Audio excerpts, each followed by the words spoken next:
Okay, today's lesson is lesson 87. We're talking about completing triangles today. So this is for right triangles if there's only maybe one side and one other angle given, or two of the side lengths. You can use trig ratios to find the missing sides and angle measures. So here's some tools that we use to complete a triangle. 1 and 2, these are things that you've definitely learned previously and extensively in other classes. So the first one is talking about how the sum of the angles inside a triangle is going to add up to 180. So if you have the 90-degree angle for the right triangle and then one of the other angles are given, you could always find the missing angle by just subtracting the angles that you have from 180, right? They all have to add up to 180. The second thing that you can use is the Pythagorean theorem. This is something we want to use when you have two of the side lengths. Okay, if we only have one, that's not enough. So you need two of the side lengths there. Okay, in order to get to that point, sometimes you're going to need to use a trig equation. This is what we're going to focus on today. Okay, so if you want to find a missing side, you may need a calculator to find the exact value. For example, if it's asking you to find the opposite side from a 40-degree angle and it gives you the hypotenuse, you might use the equation sine of 40 equals whatever the opposite side was, say 10 over the hypotenuse would be x. So you set up an equation like this, and to find what this equals, you might need a calculator unless it's one of our kind of standard values, like from the unit circle. Okay, so if it was sine of 30 or sine of 45, those are values that we would know or that we would have a table for. Okay, and then if it's a missing angle, you're going to need to use the inverse trig function. So this is like they have a little -1 up here. So on the iPad calculators, you need to push the button that says second. It looks like this. And then the sine button turns into a button that looks like this. Okay, also on the iPad calculators, or if you're at home, maybe practicing this with calculator, say on your iPhone, so it's the same software. You do the number part first. So for sine of 40 degrees, you would type in 40, and then you hit the sine button and equals. Okay, so moving on, here's a couple of examples. Number 1, first thing I'm going to do is I'm looking at what's given to me and what it's asking me to find. So the angle here, angle A, is given to me. So is this side the hypotenuse? And it's asking me to find the opposite side here, right? I could label these as opposite, hypotenuse, and adjacent sides. So since I want to find the opposite side and I'm given the hypotenuse and an angle, I'm going to try to think which trig function deals with opposite and hypotenuse. And of course that would be sine.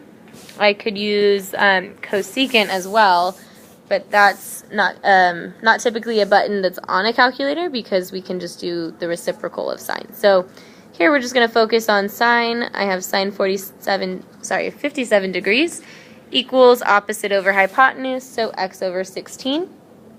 And then I just solve for x. So to do that in this equation, I would multiply both sides by 16. So I get x equals 16 times sine of 57. And on the calculator, I'm going to type that in as 16 times, and on the iPad or iPhones, you would say 57 then sine. On more advanced calculators or like handheld calculators, you would type sine, and then it pops up with a parenthesis, and you would put 57 degrees and then end your parenthesis there. You'll also want to make sure that your calculator is in degree mode. If you have a question about that, see me in class, and if you have a different calculator, I'll show you how to get it into degree mode. On the iPad calculators, right next to the button that says second on the very bottom, if you're looking at it lengthwise, there's a button that says degree or radian, depending on if it's hit or not. So you want to hit it so that the degree is gone and it says radian. Alright, so when you do that, you get x equals 13.42. Okay, number 2, I'm looking at, again, what's given to me is angle A and this side, which is the adjacent side. And it wants me to find the hypotenuse. So hypotenuse and adjacent are the ones kind of involved here. So I'm going to use cosine, right, because SOHCAHTOA tells me that cosine deals with the adjacent and the adjacent side and the hypotenuse. So I have cosine of 71 equals adjacent over hypotenuse. That's going to be 12 over x here. To solve for x, I need to multiply by x first so that it's not in the denominator. Okay, so I multiply by x, I get x times cosine of 71 equals 12. And then cosine of 71 is just a number, right? So it's somewhere in between, it's bigger than 60, so it's somewhere in between 1/2 and 1.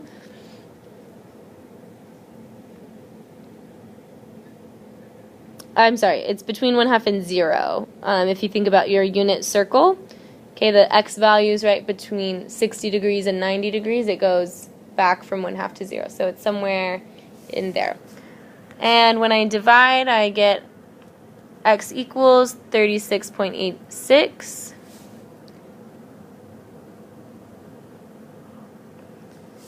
On your calculator here, you would do 12 divided by, if you're on an iPad or iPhone, you would hit 71 first, then cosine. Make sure you hit equals. If you're not hitting the equal sign after, it's just showing you the cosine of 71 degrees. Okay, and we also want to make sure that these answers are reasonable. So if we look at number 1, the hypotenuse is 16. In any right triangle, the hypotenuse is always the longest side. So our answer for x definitely needs to be less than 16. And judging by the picture, it should still be somewhat close to 16 though. So we see our answer of 1342 is pretty reasonable. Over here, number 2, the adjacent side here is 12, and the hypotenuse is, we got the hypotenuse as about 36.9. So we're thinking it's like 3 times as big as that short side, and that makes sense. It looks kind of like that from judging by the picture. And we can also, and it's across from the right angle, so it's the longest side. And 36 is definitely longer than 12.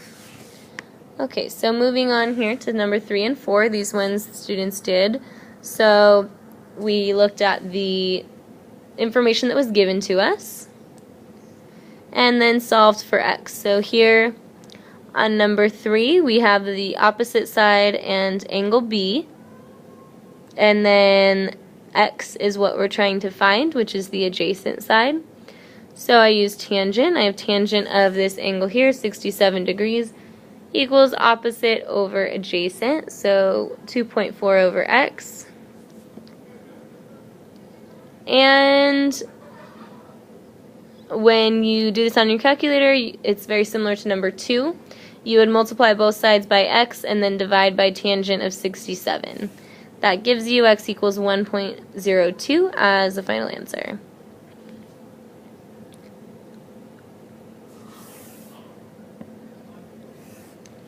Alright, on number 4, we're given the opposite and adjacent side. Actually, the opposite side is what we're trying to solve for. So again, I'm going to go ahead and use tangent here for the angle that's 38 degrees. I solve for x by multiplying both sides by 6, and that gives me x equals 4.69. One thing to notice is, or just to kind of remember for later, this is kind of what I would expect you to put on a test, okay, what's circled here in purple, if you didn't have a calculator, right, to get this answer, but you could still get all the way up to here. Alright, okay, moving on then to looking at finding missing angles. Okay, so we do the same thing where we want to set up a trig equation that deals with what we are given and what we want to find. So we are given the opposite side and the hypotenuse, and we want to find theta, which is up at angle B. So we know sine theta is 7 over 14, that's just 1/2. I can get rid of sine by using this button called sine inverse. Talked about this briefly at the beginning with our steps. Just like how we have x squared, and to undo it we take the square root. To undo trig function, so say sine for example, to undo sine, we use sine inverse. Okay, and that leaves us with theta equals sine inverse of 1/2. Okay, so these two basically cancel out, and I just have theta equals sine inverse of 1/2. If you look at your unit circle, we could also think about this as asking which angle, or for what angle of theta,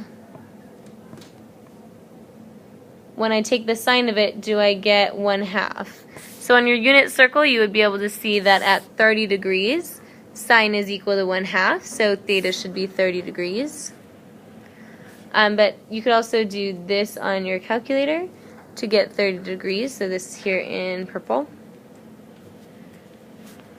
Okay, and on your calculator there you hit second and then the sine button, which is now turned into a button that looks like this. Okay, so that's it for number 3. Number 4, same thing, I'm looking at what I'm given and what I want to find. Angle A is what I want to find. I'm given the adjacent side to that and the hypotenuse, which means I'm going to be using cosine. To solve for theta, I do the cosine inverse, or inverse cosine, of 4/7, and that gives me theta equals 55.2 degrees. Okay. Alright, and last couple of examples here, number 3 and 4. Number 3, I'm given angle B is what I want to find. So I'm given the opposite and adjacent sides to that. I want to solve this equation then for theta. So tangent theta equals 11 over 5.7. I could solve that by taking the tangent inverse of both sides, and that gives me theta equals 62.6 degrees. Okay, and for that triangle, that seems pretty reasonable.